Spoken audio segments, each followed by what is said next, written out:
Hey, this is Dave Fleetwood, Fleetwood Fabrication.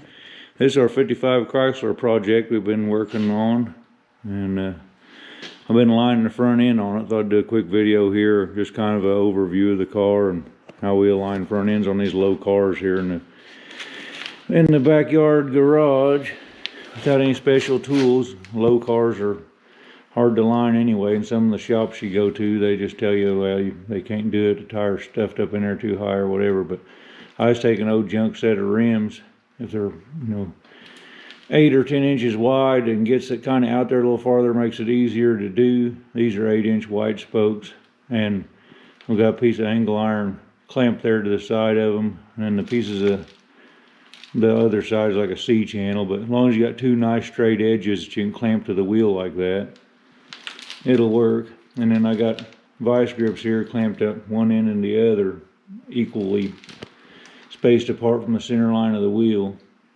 And then on the other side I just got a chalk line marked at approximately the same location here. You can see that. And that way you can do it with one person. You can just slide your tape measure across and slide it over against the vice grips on the other side. And you can see I got a chalk line there.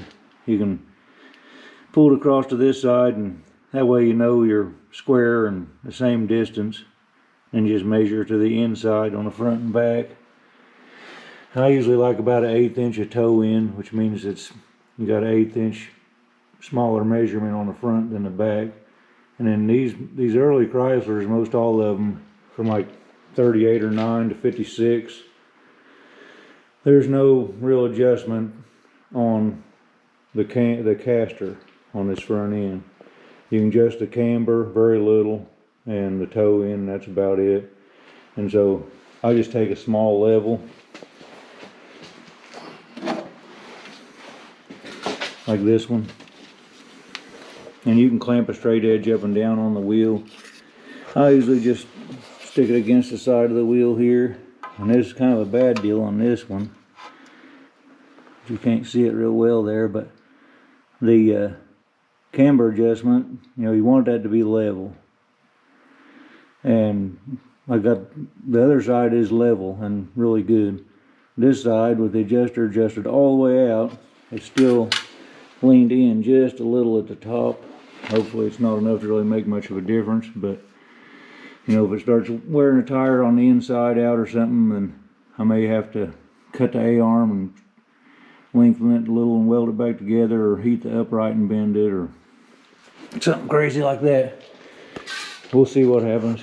But this old car's got a 413 industrial motor in it right now. It came out factory with a 331 Hemi and a Power Flight automatic, and so this 413 fits in here with more than enough room. It's great when you're used to taking out small motors and putting big ones in their place as a hot rodder. And so when you take out a big wide Hemi and put a wedge motor in there, it's like, look at all this room. These are B-body headers made for like Roadrunners and Satellites and Coronets, and there's all kinds of room around here. You can get to the bell housing boats with a ratchet and socket. You can change the spark plugs with ease. It's a little tight against the radiator. There's no spacer on the fan there, but it's not bad at all. And I had to notch the factory shroud out to clear it a little bit, but that's the original radiator and everything in it, and so it worked out really well.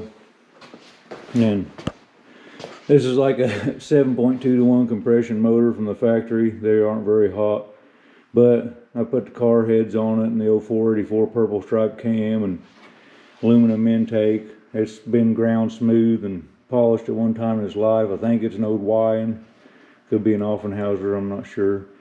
And then it's got the cheap Chinese aluminum water pump on there.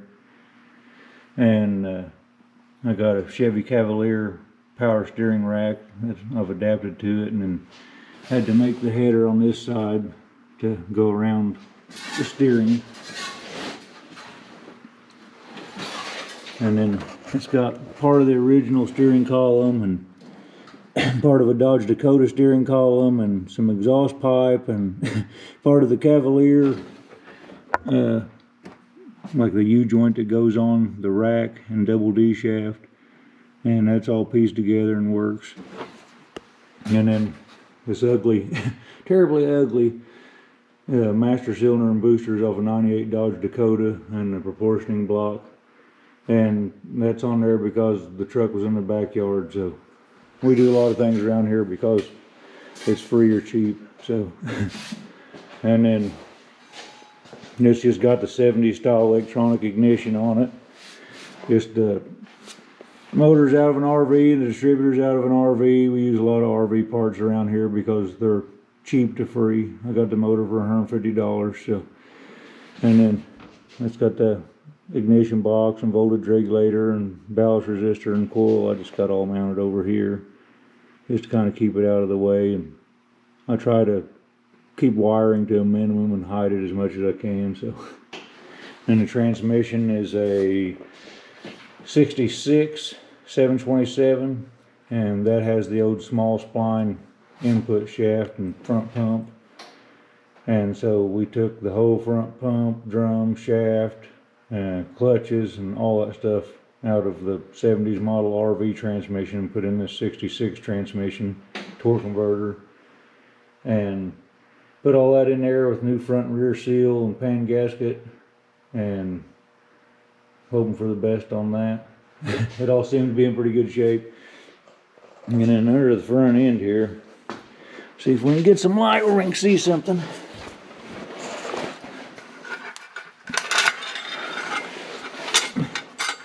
Under the front end here, we got a set of 3-inch dropped uprights from Fat Man Fabrication, and a buddy of mine gave me those.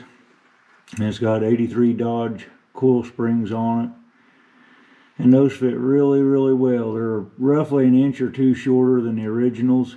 I can't tell you for sure because one of my originals was broke and the car had been sitting with flat tires, and I'm not sure how accurate that is, but they're approximately an inch or two shorter than the originals, and they're fatter around, so it should make it handle and ride better.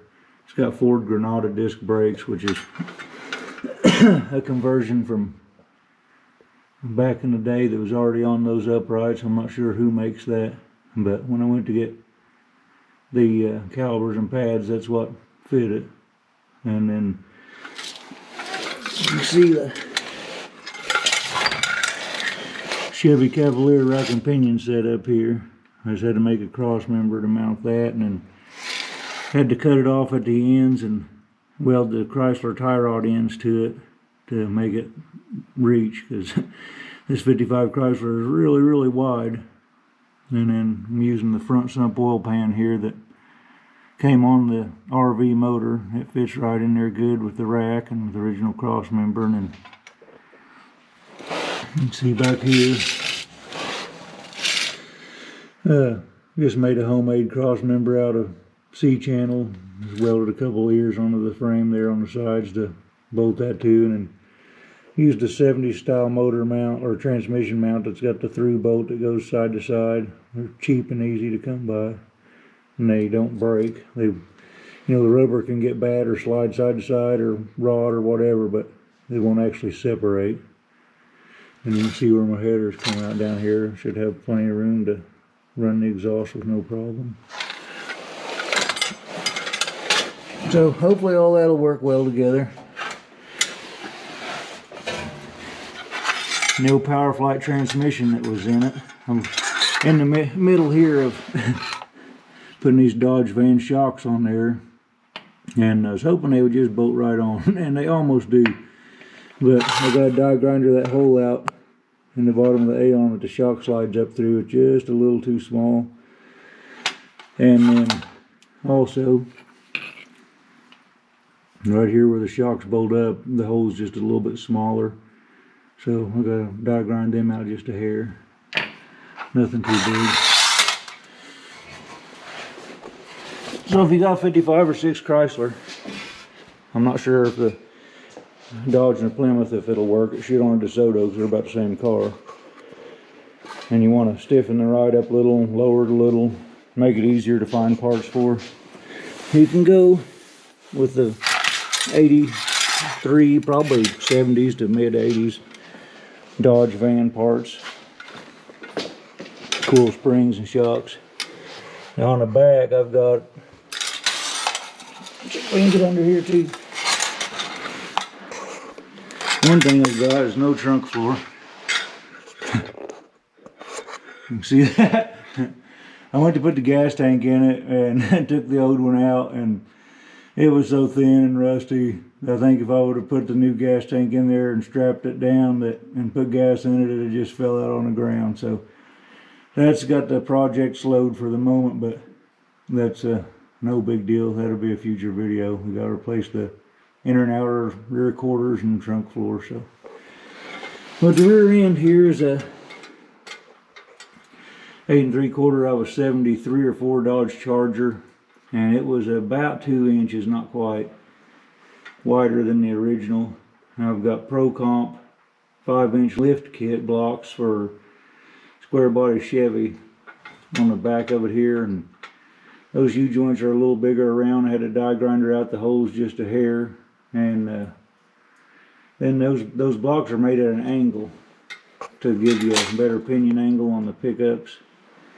And of course they're meant to go under the leaf spring of a pickup to lift a 4-wheel drive. But a lot of the cheap lowering kits you buy like at normal parts stores got real small U-bolts, and they're not hardened, and they're coarse thread, and the block's aluminum, and so I like these better. They're a lot heavier duty. And when I moved the axle pads, I just filled in the hole in the center and re-drilled a new hole, and that way that took care of the difference that the angle of them blocks have built into them for the 4x4. And then with it sitting here, the leaf springs at full droop and no shocks on it, you can see it looks like it's got a ridiculous amount of pinion angle down. And I do have quite a bit of pinion angle on it to just give it some more lift. I like about 7 or 8 degrees, maybe 10 degrees of pinion angle down to help plant the tires when you launch. But say it's not not near as bad as it looks right now because the springs are hanging down. And that's a 66 Chrysler 300 4-door drive shaft with the big U-joint 7290 series, and it's not cut or nothing. It just went right in there, so that was awesome. And it's just got the stock leaf springs and everything under the back. I'll give you a better view of them blocks there.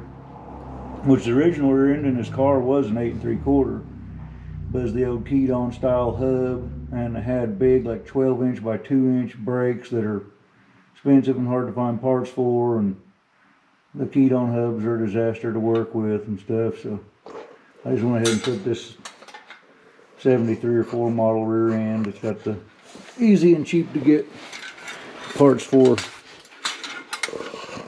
10-inch drums, 2.5-inch wide, and the drums just slide on and off. There's none of that Gettin junk, and it's got right hand threads on both sides, and you know, it's just a lot cheaper and easier. And if you want to change your rear end gear, it's easy to find third members and things, and so it's just